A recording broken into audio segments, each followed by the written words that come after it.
It's such a rush of power up here. Okay. Well, our final speaker this morning, and hasn't it been a great morning? Let me just say that. Yes, amen. Well, he served 8 years under President Ronald Reagan, including as his chief domestic policy advisor. He is the former senior vice president of Focus on the Family and president of Family Research Council. Today, he serves as chairman of Campaign for Working Families, PAC, dedicated to electing conservative candidates to Congress, and is president of American Values. And if you're like me, and I know I am, I'm always looking for a great source of news. And if you want a really good, honest, straightforward source of news, I encourage you to sign up for Gary's daily email called the End of Day Report. Sign up for that. It is a great source of valuable news that you'll not only benefit from, but you also want to share with others. But for now, would you please welcome as he comes, please welcome Gary Bauer.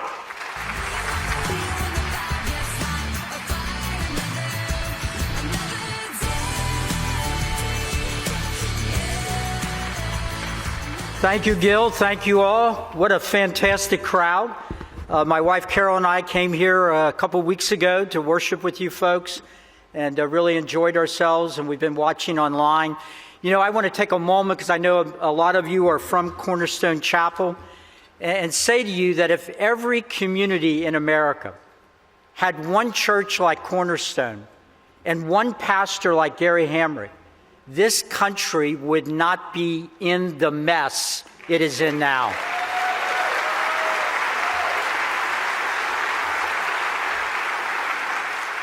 Now, I'm going to take my time to talk to you about, maybe this is a stretch, I hope you don't think so, about the fact that what's going on right now in Loudoun County and in Virginia and across the country may very well determine whether the great struggle around the world between freedom and slavery will be won by freedom. I think there's a direct connection. You know, on the way over here this morning, I was thinking about this. I don't know if you've noticed it. Have you noticed how communist China and the United States, particularly when the United States is under the leadership of the left, how they seem to be morphing into each other? You know, when COVID happened, both the Chinese communists and leftist politicians in America used COVID as an excuse to shut the churches. They kept the abortion clinics open because they were essential, but the churches, not so essential. In both countries, there's a marriage between big government and big tech to censor people, to keep views out of the public eye.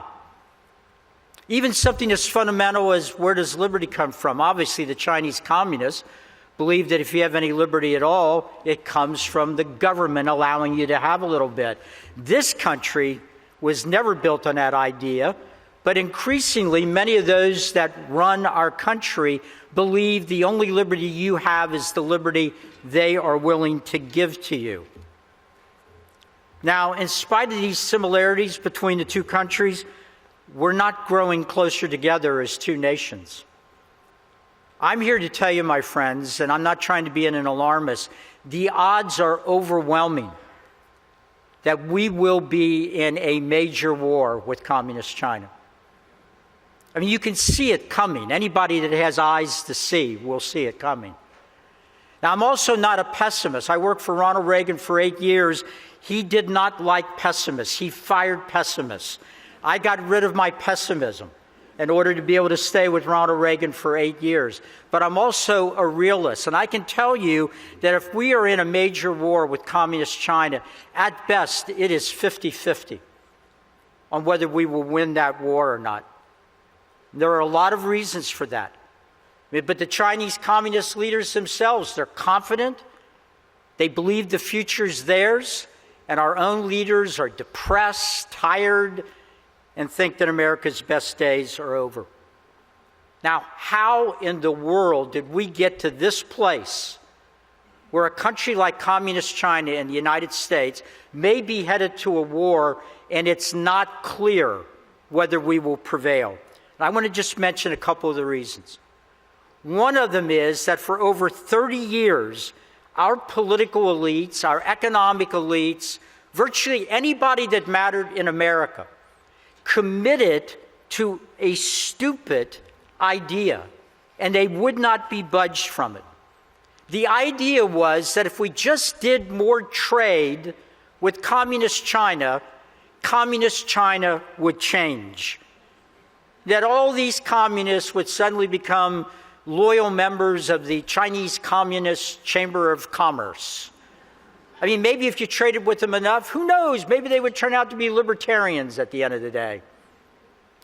Well, none of that was right, my friends. None of that happened. In fact, trade with China changed America, not China. And I'm not exaggerating when I say that everybody was in on this failed experiment, including many of my friends in the Republican Party. I fought against more trade with China for 20 years. In fact, in a presidential debate in 2000, I was in 6 of those, the Republican presidential debates, and one of them in New Hampshire. You can look it up online. It ended up by chance, George W. Bush and I were seated on the stage with all the other candidates, and we were next to each other. And Bush and I started going at each other over the question of trade with communist China. And at one point, in a very heated exchange, George W. leaned over to me and kind of pointed, and he said, "Gary, if you will just support trading with the entrepreneurial class of communist China, you will be shocked at how quickly liberty will come to that country." Well, the other day, I wrote a little letter to George W. Bush, and very nicely worded letter, very kind letter, and I said I was reminded of that debate the other day, and you said to me I would be shocked at how fast liberty would come to communist China. I was just wondering if you had an estimated time of arrival. Because it's been 20 years, folks, and it's going in the other direction. So I'm sticking by my mailbox to see when I'm going to get an answer from George about that. Look, today, corporate America, they're in the tank for communist China. I mean, think about that. American capitalists, they will look the other way rather than focus on Chinese communist genocide, human rights violations. They'll even look the other way when communist China is in the middle of a massive military buildup. And guess what the target of that buildup is? China's not building up their military because they're afraid of Japan, or they think they're going to have to deal with the Philippines or Australia. The purpose of the military buildup is to defeat the United States. And if, God forbid, we find ourselves in a war in the South Pacific, and an American aircraft carrier goes down, and 6,000 men and women are lost, the blood will, of course, be on the hands of the Chinese communists, but it will also be on the hands of American capitalists more concerned about their profits than preserving the safety of the United States.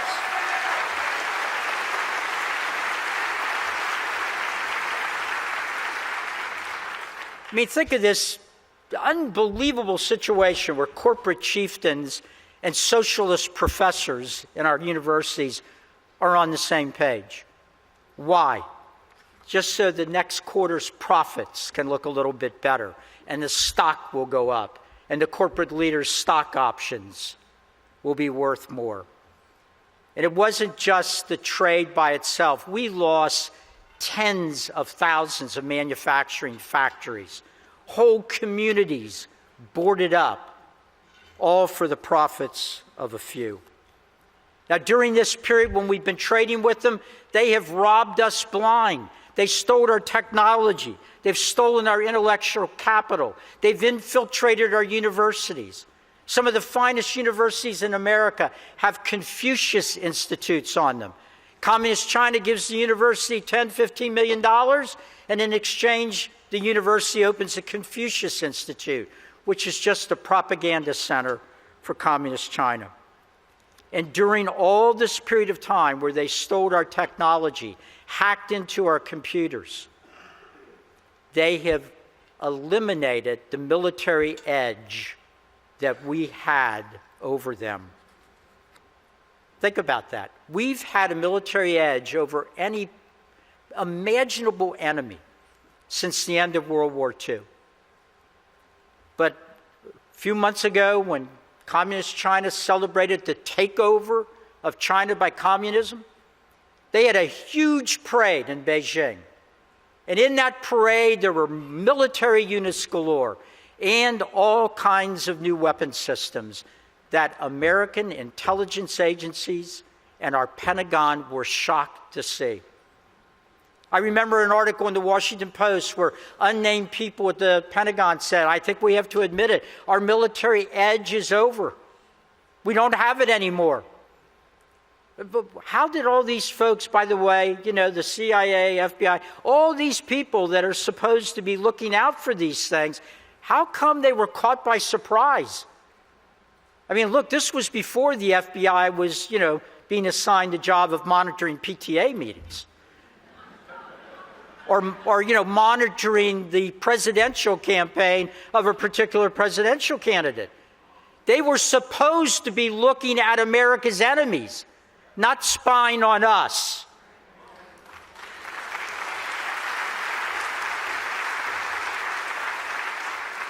So as I said, Chinese communist leaders are confident. They believe we're a declining power. They believe that decline is irrevocable.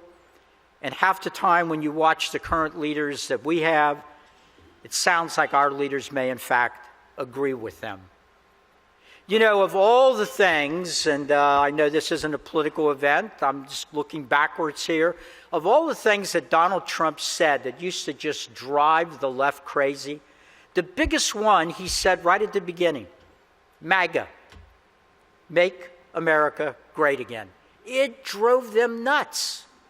Now, look, I would have expected, it would have been logical for the left to say, how dare you say that you're going to make America great again?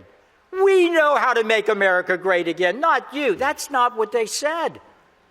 Leftist leader after leftist leader, elected leftist officials said America was never great.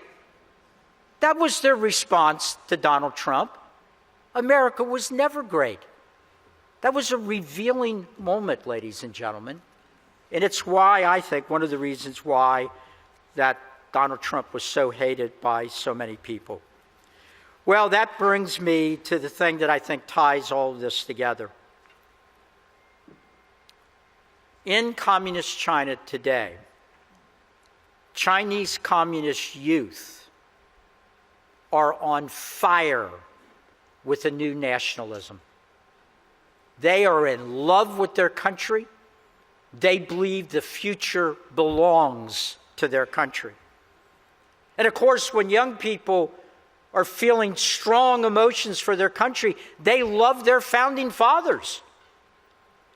Well, the founding father of communist China was Mao Zedong, a mass murderer, a man literally responsible for tens of millions of deaths. But in China today, Chinese young people are, and Mao Zedong is enjoying a reformation, a new sense of appreciation by Chinese youth. Well, what about American youth?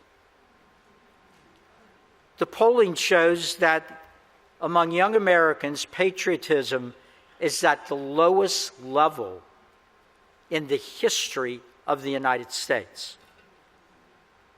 How can that be? Mao Zedong said that political power, in fact liberty, comes out of the barrel of a gun. Our founders believed in we the people, the consent of the governed.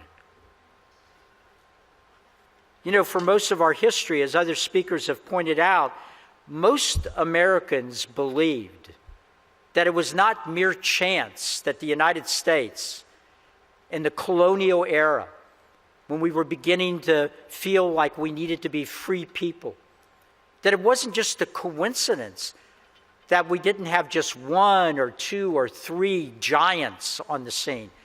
We had dozens of them. men that any one of which would have made a mark in his era, in his country.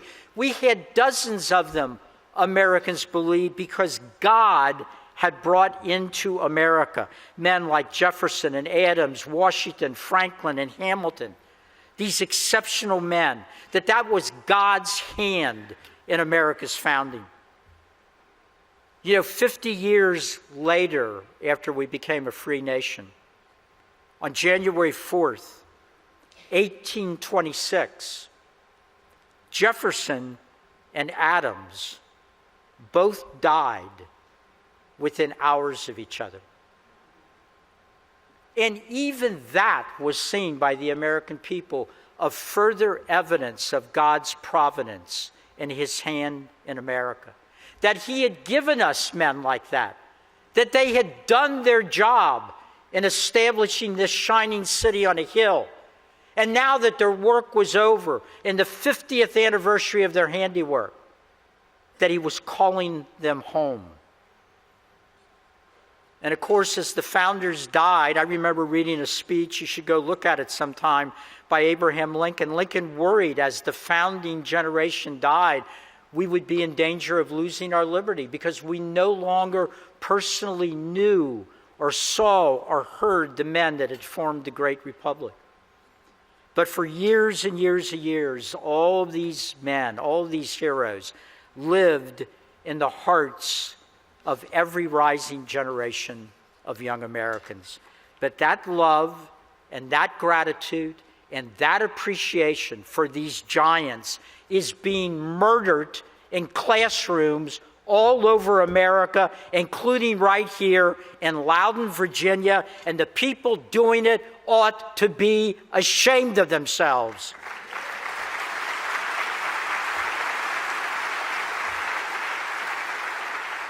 We all watched last summer as monuments were being attacked of our heroes all over the country. And we were all concerned. It had to stop. It had to stop. My friends, the monuments being attacked by youthful crowds of leftists, that was the evidence, not by itself the crime. The crime was taking place in the classrooms that molded the minds of those young Americans you saw pulling down statues of America's heroes. This is a national tragedy. This country and the values it was built on, anywhere it has gone, has brought more liberty, more freedom, more opportunity for more people than any system of government in the history of the world. If tomorrow morning you woke up, or the world woke up, and some cataclysmic event had happened, and the United States of America was no longer here,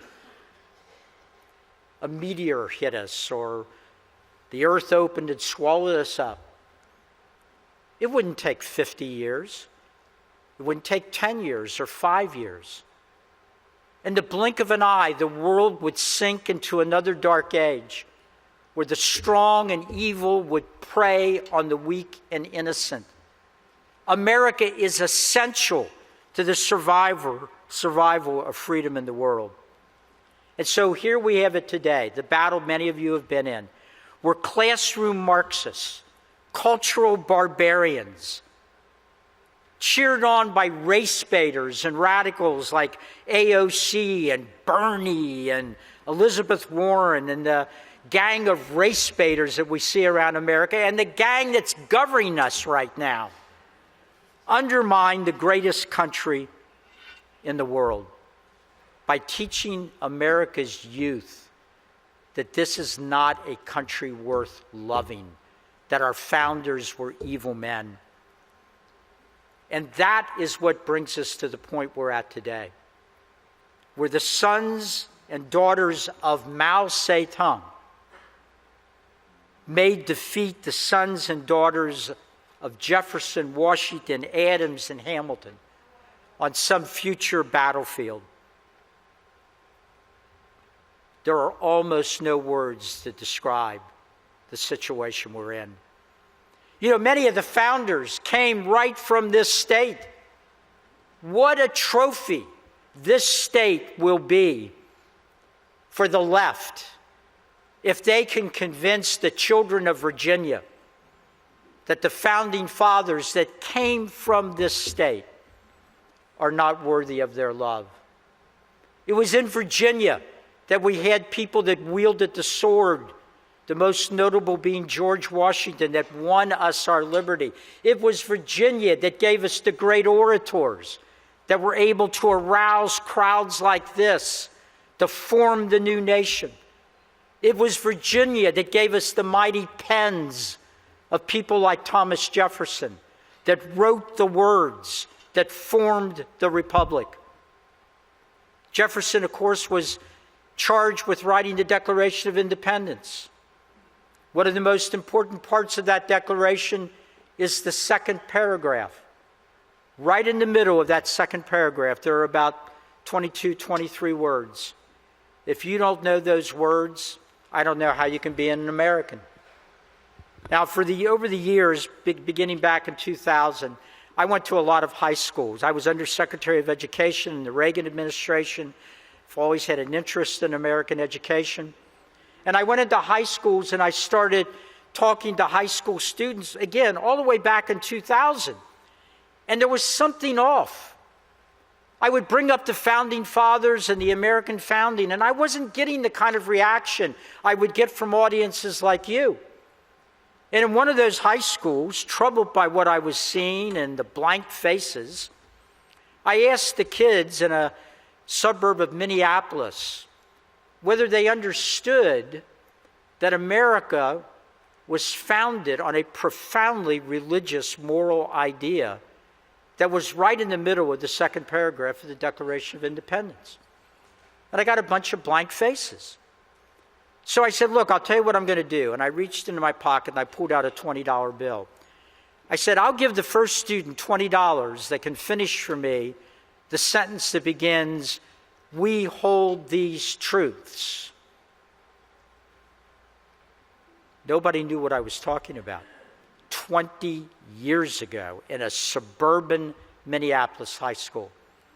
Over the years, I've given out 2 $20 bills. Now, why don't they know the words? Because the words are an affront to American socialists and moral relativists. They don't like the words, they don't believe the words, and unless we force them to, they will not teach your children the words. We hold these truths. Now, see, that's a problem for the left right there, because they're moral relativists. We hold these truths to be self-evident, that all men, it means all mankind. Somebody said the other day, well, Gary, it only meant all white men. No, it didn't. If they meant all white men, they would have said all white men. They said all men. They didn't even say all Americans. It was an aspirational statement. Lincoln said later there was no serious thought he had ever had about American government and politics that did not spring from the second paragraph of the Declaration of Independence. Martin Luther King said, I don't attack the Declaration of Independence in the second paragraph. I want to be sure we're covered. My people are covered by the words of that paragraph. We hold these truths to be self-evident, that all men are created equal and endowed by their government. No. Thank you. There was no laughter. I was going to offer another $20 bill here. If we said that our liberty came from our government, there wouldn't have been anything unusual about America. There wouldn't have been any American exceptionalism. This wouldn't be a shining city on a hill. We are endowed, it says, by our Creator. By the way, just so there's not any confusion, that's the God of Abraham, Isaac, Jacob, and Jesus.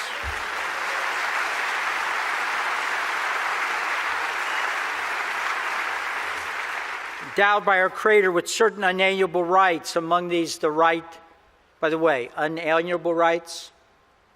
It means rights that can't be taken away from you by government. But it's even more than that. It means rights you can't surrender. Any more than you can give your heart to somebody, you would perish.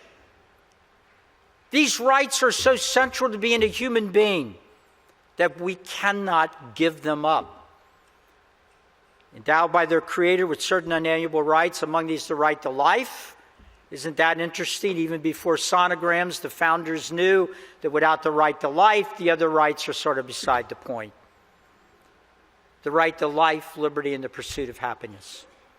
These are the central ideas of the American Republic. These are the central ideas of Judeo-Christian or Western civilization. Because of these words in this civilization, it does not matter how much money you have in the bank or what the color of your skin is. It does not matter if you were a newborn with Down syndrome or a 95-year-old with senility.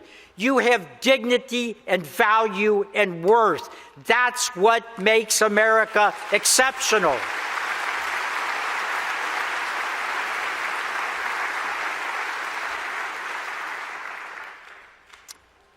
I promised Tony I wasn't going to filibuster, and I feel one of those coming on. And I know I am the last thing standing between you and lunch. So let me see if I can wrap this up, kind of summarize it.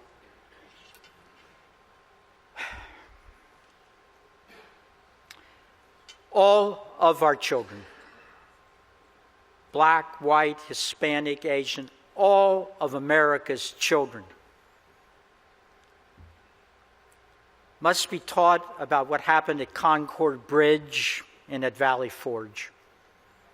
They need to know what happened on the fields at Antietam and on the beaches of Normandy. They need to know who said, "Give me liberty or give me death," and who said, "I have a dream." They need to know about Jonathan and David and Ruth and Naomi. You need to know what Constitution Hall looks like and what good music sounds like. I know the last one might be a stretch, but still. In short, we need to teach them to love the things we love and to honor the things we honor. Now, my friends, it's not going to be easy, as you've seen, those of you from Loudoun County. The left believes they're this close to finishing the job of transforming America. The best thing I have seen in recent months is not only what happened in school board meetings, but the fact that it wasn't just a bunch of white guys. It was people of every race that love America and love their children.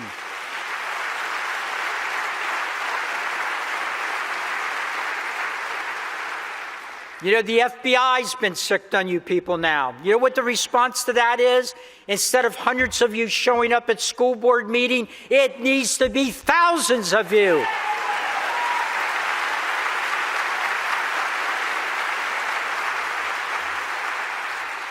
So, my friends, if you will rise to the occasion in the state that produced the founders and all over this great country,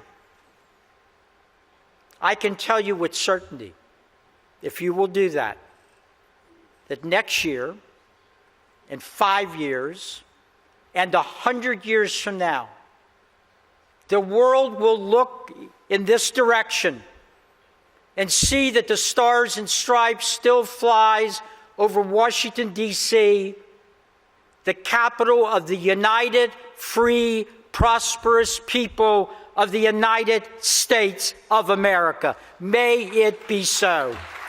God bless you. Thank you very much. Never give up.